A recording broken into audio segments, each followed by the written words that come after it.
Assalamualaikum warahmatullahi wabarakatuh. Tepangkeun wasta abdi Sinatan Jatuh Fitria. Tepangkeun wasta abdi Sofi Auliwardani. Di dieu arurang bakal nepikeun warta ngeunaan kuliner mie anu dipika cinta ku budak rumaja. Nutruk jalan satapak kuliner, arurang bakal mendakan rupa-rupa kuliner anu rongkah.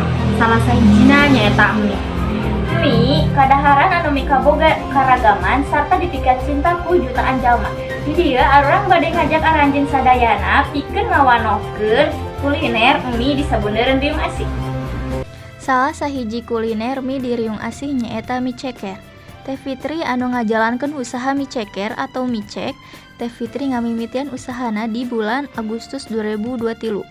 Kalayan tujuan pikeun ngembangkeun bakatna dina dunya kuliner sareng ngahontal kasuksesan. Anjeunna milih mie ceker minangka produk utama usahana. Anjeunna yakin yen ceker miboga potensi hebat sarta bisa narik minat nu meuli. Saban poe Teh Fitri sumanget nyiapkeun mie ceker anu ngeunah, kualitas luhur pikeun nu meuli. Sanajan saingan bisnis dina mie rada ketat, Teh Fitri teu ngarasa sieun. Anjeunna sadar yen aya sababaraha pasaing bisnis anu oge ngajual mie, tapi anjeunna yakin yen kualitas sareng keunikan produkna bakal ngabedakeun anjeunna ti anu sanes. Teh Fitri gaduh strategi promosi anu pinter. Anjeunna ngadamel brosur sareng spanduk pikeun ngawanohkeun bisnisna ka masyarakat satempat.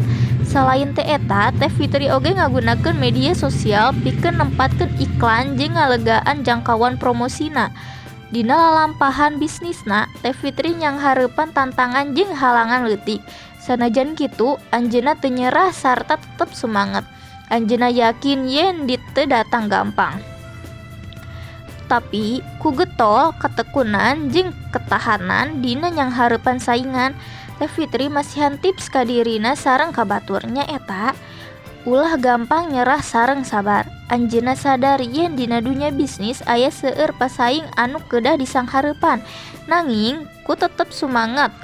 Henteu gampang nyerah sareng nyiptakeun masakan anu unik sareng pikaresepeun. Teh Fitri yakin yen anjeunna tiasa ngahontal kasuksesan anu dipika hoyong. Kalayan sumanget sareng tekad anu kuat, Teh Fitri terus getol sareng narkahan pikeun ngembangkeun usahana.